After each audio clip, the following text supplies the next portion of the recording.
I can access my stuff from anywhere. Hi, I'm Erin. I have one of the coolest jobs in the world, working with developers to build features that unlock gaming experiences only possible on Stadia. Playing games at home, we can step outside through our imaginations into fantastic worlds.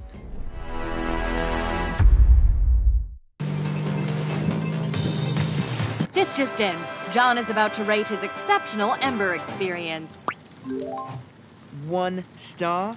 Are you Welcome to Cohesive Friendship Unit. My name's Chris. I'm here with Brian. What's going on? Jake. Hey, guys. And Jeremy. What is up? Stadia has had a, what they're calling Connects, a Connect presentation today, and they had some announcements, big announcements, question mark. I don't know. What do we think those announcements were big? Oh, massive. Massive announcements. And we're going to talk about Stadia.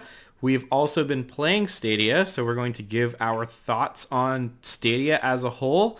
And yeah, we're gonna have some fun with this one, I have a feeling, boys. But before we get into everything, we would love it if you throw us a subscription. If you found this video helpful, funny, insightful, deep, please like the video. Let us know down below if you've checked out Stadia and how you're feeling about it. Okay, guys. So let's take a step back and let's just talk about this presentation as a whole. And as always, there's going to be clips and bits of the presentation sprinkled throughout. I don't know. How do we feel about this? Excellent. So good. That was sarcasm. Slash S.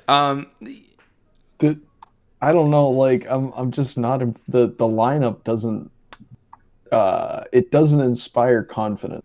Yeah, I guess you could say. Yeah. That's what we complained about the last time we covered Stadia. It was like, oh yeah, they're launching into being like a real thing, and they have a bunch of like mediocre games on there, and then they come out with this lineup, and it's not any better. Does anyone get like really weird vibes about any time Google does a presentation? Like just like. Yeah, it's like we're Google, we're humans. But yeah, it's like they're trying to prove that they're human to you. Like like, and I don't know, this is like just happening with every company, but like the like really weirdly forced like webcam conference is just, I don't know, it's weird to me. It's like Google being like, hey, we're one of you. We're a gamer. Yeah, it reads as very inauthentic, the whole thing. Yeah. Well, you might even say tone deaf. That's a word we've used before. Well, so let's I guess just quickly hit on the games. Doom Eternal, that was definitely front loaded, and that's been announced since the very beginning. I don't think we have anything to really say about that except that it's already out on every other console except the Switch. So it's not like an exclusive or anything. No. Next big one would be Octopath Travelers, which, I mean, it was a Switch exclusive. A flawless game in its own right. A flawless game in its own right. Yeah, I mean, I'm surprised that's coming to Stadia. Nintendo doesn't generally do the crossovers for them. Interesting. Yeah. Next is the it's like a weird Minecraft-y kind of experience that is they didn't say if it's going to be exclusive or not, but it looks like a weird cross between Animal Crossing and Minecraft, where you're building, and it's called Crayta, Cryta. Call that whatever you want to call it. Crayta. It's coming this summer. It looks kind of like Minecraft to me. And I think it's Crita. Crita. Like Crita, like a critter? Yes. But also create. Also but create. With the kids, so. Only geniuses can understand this game. Yes, very deep, very deep. But then we go into this boat racing game, which Jeremy was cars fast. Wave Break coming in the summer. Jeremy was into that. Well, I said I liked the vaporwave aesthetic. Like, they have the little like hedgehog that rides around on the jet ski. He wears like an 80s jacket, and he's got like a headband and some nice sunglasses. So I like the look of it, but like the actual gameplay like looked like fucking garbage, in my opinion. I don't know. It looked very not interesting, I guess. Fucking garbage. That's a hot take. Well, yeah, that was too mean. It looked not exciting or not interesting at first blush. I apologize to the makers of Wavebreak. So I'm just gonna hot volley through the rest of it. Then we had people kind of sharing their positive experiences with Stadia. Lack of load time. No installs. Instant. Which seemed very forced to me. And like they had like their Stadia hat on, like their Stadia baseball cap that they got from Stadia, and they were like, I love Stadia. I don't know. Didn't work for me personally. I don't know. Did that sell either of you guys? I mean, it was good that they showed like normal people in it, but beyond that, yeah, it was like, yeah, we paid you some money to say that this was really great. And with Google, it makes you ask, are they deepfakes? Like, answer there yes. were a couple of people that could have been computer generated, yeah. So then we have this gem called Ember, which looks maybe like the worst game I've ever seen in a presentation. Is that the one where you're a fireman? You're like a private contracted fireman, and you throw people out of windows. Yeah, you like the trailer. You like interrupted someone in their bathroom break and saved them, I guess. It definitely looks like that game that's supposed to be like comedically funny, but it's not. The commercial. Maybe they did a bad job, but it just looked really bad. Well, it's got that cell shaded thing going on, which if you do that wrong, and I'm not saying that they necessarily did it wrong, but they didn't do it right. And the effect is kind of jarring, I think. The whole tone of the commercial was like intended to be funny, and like it, at least to me, really fell flat. Like I think it could be fun with your, hanging with your buds, and you're like, instead of saving a guy from the fire, you chop him up with the fireman axe. That could be funny, but like the scripted jokes were not great. That, dude. Yeah, They're not going to let you do that. Do you remember that Hello Neighbor game? The aesthetic kind of reminds me of that, but it looks like they hired like a bunch of like teenagers to do that instead. Like something was just not right about Ember. The humor is just super forced. I think that was my biggest issue with it. Yeah. And it just didn't even look fun. Like, it looks like Job Simulator. A lot. Except even Job Simulator had some charm that this seems to have not gotten. I don't know. Like, what's the gameplay? Like, you go in a house, you find the guy, and you throw him out the window, and then it makes a joke? You put out a poorly rendered fire, and that's it. Like, I get the low-res aesthetic, like, I get that that's kind of a thing, but if you're using it because it requires less work, like if you're not doing the things that make that aesthetic work, and you're like, oh yeah, this is fast and cheap, like that's what this kind of says. It's like it's fast, it's cheap, and it's something that looks like other popular games, but it doesn't have a soul. Yeah, I agree with that. Yeah, and I guess they saved the best for last because we haven't had a whole lot of positive things to say, except I guess Doom Eternal's coming out on it. If that's even positive. It is positive. It's a great game, but like it's already a thing, so it doesn't really matter. If you want to play Doom, you're already playing it. But Brian, what if you want to play PlayerUnknown's Battlegrounds? Then I would ask you if you've had anything to drink tonight, sir. I would ask you, what year is it? Because it's 2020, and kind of like the last minute big announcement was that PUBG is coming to Stadia. And, everyone can play it for free because it's free for 2 months now. So everyone gets to try PUBG for 2 months on Stadia.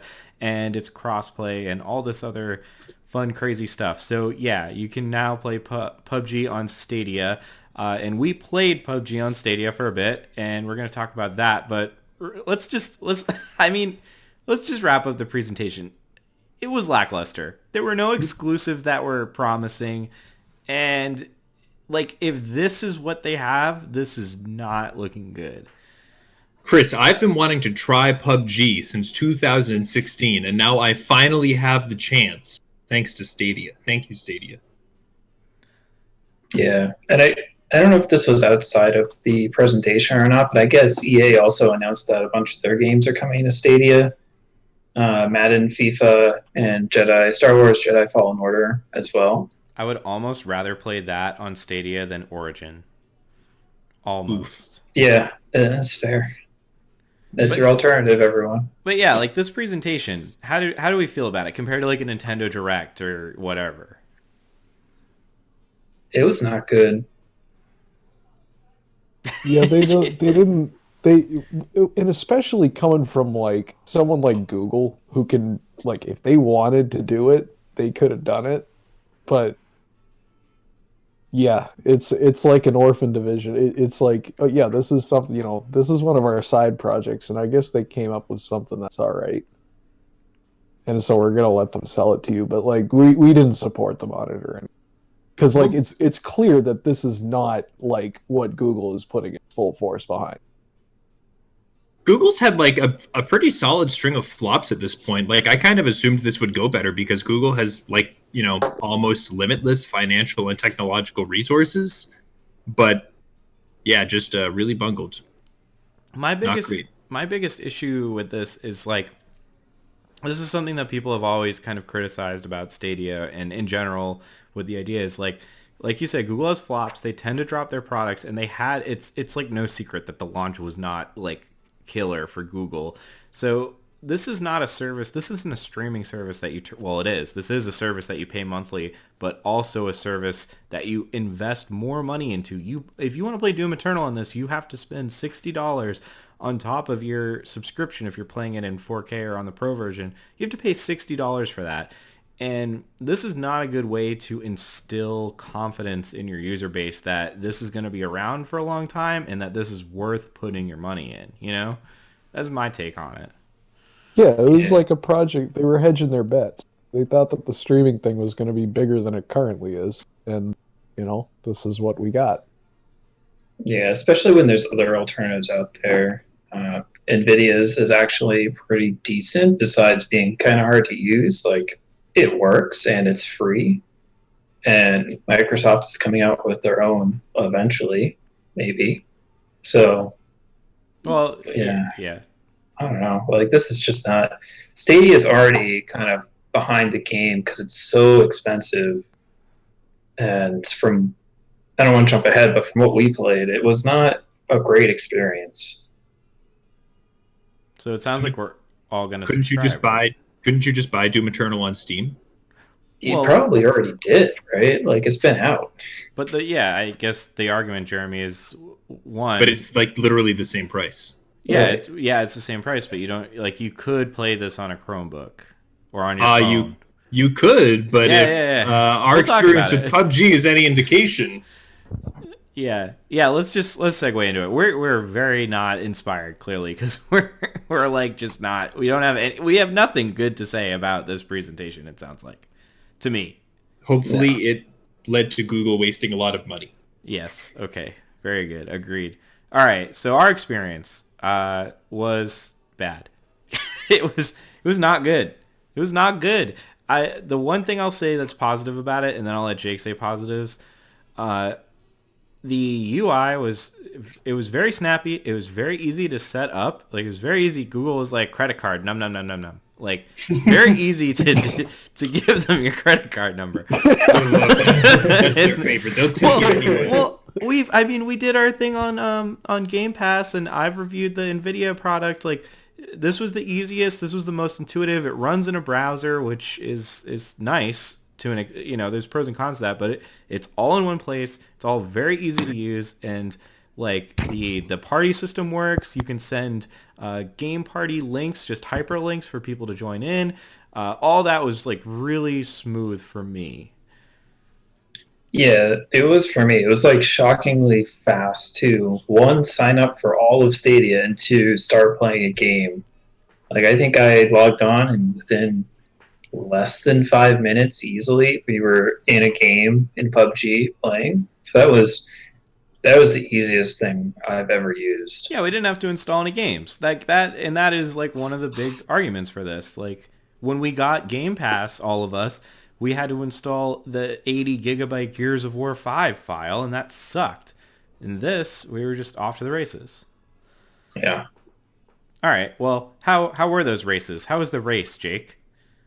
It was an experience to say the least. It was there was so many bizarre things about that. I don't even know where to start. But I guess graphics, they did not look great, and they were 100% not 4K like they said they would be. They don't tell you in the game what you're getting as a frame rate or what your resolution is, but it was obviously not 4K.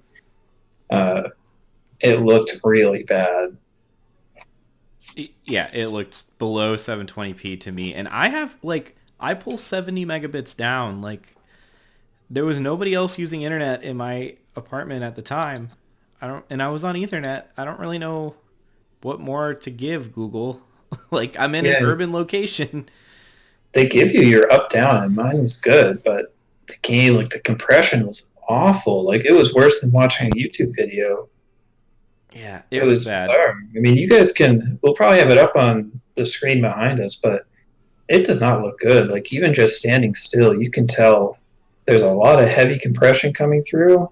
And if you can't run, I mean, granted, PUBG has its problems, but if you can't run this game at 4K, that does not give me a lot of faith that you can do anything else at that resolution. I mean, and I'll just say the previous night I set this up, got it all installed. I tried to play 3 games and it would not let me play any of the games. It said I didn't have a strong enough connection. So I don't really know what to say about that because I definitely did. And then on top of that, I had some weird graphics issues. The 3 of us were watching and my screen all started to turn green and like the game was really pixelating out. It was bizarre. Like that's something that I could understand or excuse if I was running this on my computer and there was something that was not working, but since this is streaming to me from hardware which is supposed to be working 100%, I don't understand. For monthly. Right, and you weren't getting this, so I don't know why I was strangely getting this weird like lime green thing seeping into my game, but it was bizarre. I kind of like that effect. I thought it was cool. Yeah, I thought it was a big improvement. Jeremy and Brian, what did you think of what you were observing? I mean, even like understanding that, because I did not want to give Google my credit card, so I didn't sign up for this. Yeah, they gobble it right down. They love that shit. But like even understanding that it is coming over a stream to me, like from Jake's computer, it was not good. Like there was a lot of choppy frame rate issues and like weird graphic, like it just didn't look good. If you want to play a game on, you know, a 5-year-old laptop with a failing graphics card, you can go buy one of those for $50. Boom, roasted. Like that's 5 months worth of Stadia. You get the same fucking experience. Yeah. Yeah, I mean I think that's a good point, Brian. Like this is theoretically competing with the best of the best. This is like your 4K gaming experience. That's how they tout it, and it is expensive to invest in the premium version of this, and they are not delivering that even a little bit. Like this is competing with, like you said, a struggling base Xbox One, basically. Yeah, that's been dropped a couple of times, and like occasionally it does some weird shit, so you have to turn it on and back, like you have to power cycle it. Yeah. And then sometimes this looked way worse than like an Xbox 360 would. It was bad. And then this is like I don't know, I can't really give any hard evidence, but performance-wise, from what everything felt like, it felt like there was a little bit of lag moving the guns around, using the menu. Everything felt a little slow, which when a lot of the games they're bringing out right now are first-person shooters, like you can't have that at all. So that's definitely a deal breaker, especially if people are like investing in this for games like Doom Eternal. No one's going to want that. Yeah. And the pop-in was pretty bad too. Yeah, the pop-in was not good. When you consider that, like, the only game that they announced that any of us really have any interest in playing would be Doom Eternal, and it's going to run you the same $60 price tag as it would to buy on Steam, which is free to use, except you also have to pay to have the pro version of Stadia to even buy the game, and it's going to look like total dog shit. Like, I don't understand what the argument is for getting this. So in its current state. Yeah, I guess, like, if it was good, I would get it, but I would say it'd be more comparable to the Switch version. So this is my biggest problem with Doom Eternal, because that's like the argument that we have come back to and other people have come back to. Oh, it's getting killer, hot AAA games like Doom Eternal. That game is not hard to run. Like, that is extremely well known to be an optimized game. It's very well optimized. Doom 2016 was also. It's not like a system killer. And I think, Jeremy, the argument is you could run it like shit on your phone or on your tablet. But you can play it on any other platform. Like, how often are you in a situation where you I don't, especially given now the situation that we're all in, where we're spending a lot of time at home, which is ostensibly why this is free to try. I'm not frequently in a position where I want to play Doom on my phone, but wouldn't have, which sounds terrible anyways, but wouldn't have access to either a console or my PC. Well, and I can just add to that. You're not going to be playing this on your phone's Wi-Fi card or in a hotel on their Wi-Fi. It's just not going to happen. I've tested every streaming service. You will not get it to work.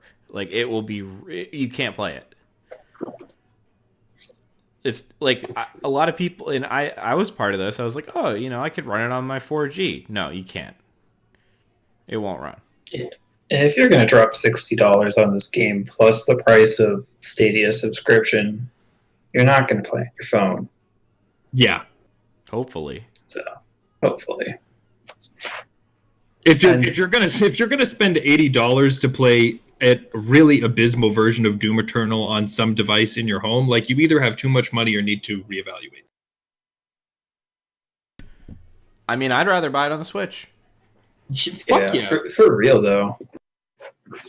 Well, if you really want a challenge, just try to get it to work on whatever jank hardware you could. Because one of the arguments with this is you don't have to have a gaming PC. You can't afford it, or you don't want to build one, or you can't, for whatever reason, don't have a PC. You got to run what you brung, bud. And there's a lot of fun in that too. Getting stuff to work on specs that it's not really supposed to, or living with it so you can at least enjoy the game. There's something to be said for that. And again, this isn't cheap. This is a full $60 price tag for the one interesting game. In addition to, how much is, if you were to pay for it for a year, Chris, how much would that cost? Oh, dude, a lot. Couple $100? Well, I think it's between 1 and 200. Yeah, you could buy. Yeah, exactly. Jake makes a good point. Just fucking buy a PS4 and buy Doom Eternal. That's what I was going to say. In a year, it'll pay out. Yeah. So. And you'll have also learned an important lesson about saving money. No, really. If you, it's $9.99 a month. That's not that much. But over the course of a year, that's some coin. Yeah. Over the course of 5 years, that's some coin. Yeah, over the course of 5 years, that's a recurring revenue stream. Yeah. Do we want to hit on the? No. Do we want to hit on the gameplay for a second, or leave that for another day? Of what? Of PUBG. Well, it sucks, dude. I don't know. So we were playing, and there was the vast majority of players we encountered in that game were 100% bots. Oh, it was the most bizarre experience. We can shit on PUBG. Yeah, fuck it. We'll shit on PUBG briefly, but this is we've shifted. I don't know if this is a PUBG thing though. I have a feeling that maybe Stadia or maybe Google is putting bots in their game to pad out games like PUBG because they don't have enough people. We can 100% confirm everyone that we played against in PUBG was a bot. Yeah, because I found probably the only other two people that were real, and they killed me pretty quickly. Everyone else was bots. But I mean, it's no secret that Google has an AI division that does a lot of AIs playing games. This is not even conspiracy theory. There's YouTube videos from Google themselves talking about how they have AI teams that are working on playing like Dota 2. And I have a feeling this is just like a test ground for their machine learning division right now. Oh shit. I mean, if those are the Google bots, I don't want them driving my fucking car. Those weren't. They're gonna be Well, they get trained in driving PUBG. Yeah, they drive the PUBG cars and then they drive. Yeah, it's the same thing. It's the same thing. Well, I guess to maybe compliment you, or at least side compliment you, this is marketing mumbo jumbo, but whatever. Before Stadia launched, they said that they were going to that there wouldn't be input latency because the AI was going to predict your like next move, basically. So I mean, yeah, there is some credence to that, but like also that's not real because that just doesn't make any sense. No. All right, I think we're good. I mean, we're not impressed with Stadia, which is a little disappointing because this was the most promising platform, I would say. Yeah, Project Stream back when we tried it out was really good, and then this came out. Yeah, I got my money back on xCloud because that runs surprisingly well. And they actually have a games library, and they have it figured out. Like, you pay them a subscription service, and there you go. Like, not only do you get to play games locally, so what's going to happen is Game Pass is going to become xCloud. Like, they're going to merge and become one and the same. So if you pay for the subscription, you're going to be able to play your games on your PC or your Xbox when you want. And then if you go on vacation or whatever, or to your other house, you know, because I guess we all have many houses, then you can turn on your xCloud and play it on your phone or your laptop. And that's kind of, it's not, I like that xCloud's approach is not being a new thing. Instead it is like amplifying. It's like complementary to what all the other stuff that's going on. That's just me. I don't know. Who would have bet on Microsoft? Who would have? Not me. Good job, Microsoft. For now, I mean, we'll see. I'm in the closed beta, so maybe they're being nice to me. I don't know. But all right, I think we're done with Stadia. But is Stadia done with Cohesive Friendship Unit, Brian? What? That sounds rather sinister. Is their machine learning done with us? Yeah. I don't want to think about those. This is things. going up on YouTube, dude. Are they gonna deepfake us? Oh, dude, yeah. They're gonna change all this, and they're gonna edit my words and make me say things that I never said. We're gonna be on the next Stadia Connect. Are we deepfakes? Oh shit! Jesus Christ, man! Come on, you can't be doing that. This is YouTube. Well, you know, if you're just excited to start working on porting this to one of those graphing calculators with the color displays, Jesus Christ, you kids are spoiled. Go ahead and hammer your thoughts on that down in the word box. I'm sure that might actually be a use case for this if you got it on a graphing calculator. So, you know, if you can send the royalty check to Cohesive Friendship Unit when they start rolling in, and we do give things away on this channel from time to time, as we may have mentioned in the past. So you got to be subscribed to win one of those things. So if you watch this far, you know you probably liked the video. We do have a veritable shit ton more content like this right here on the Cohesive Friendship Unit channel. So go ahead and click that subscribe button, why don't you, in these unprecedented times. And welcome if you got them, guys. That's all for me tonight, Chris. All right. Thank you, Brian. Catch you next time.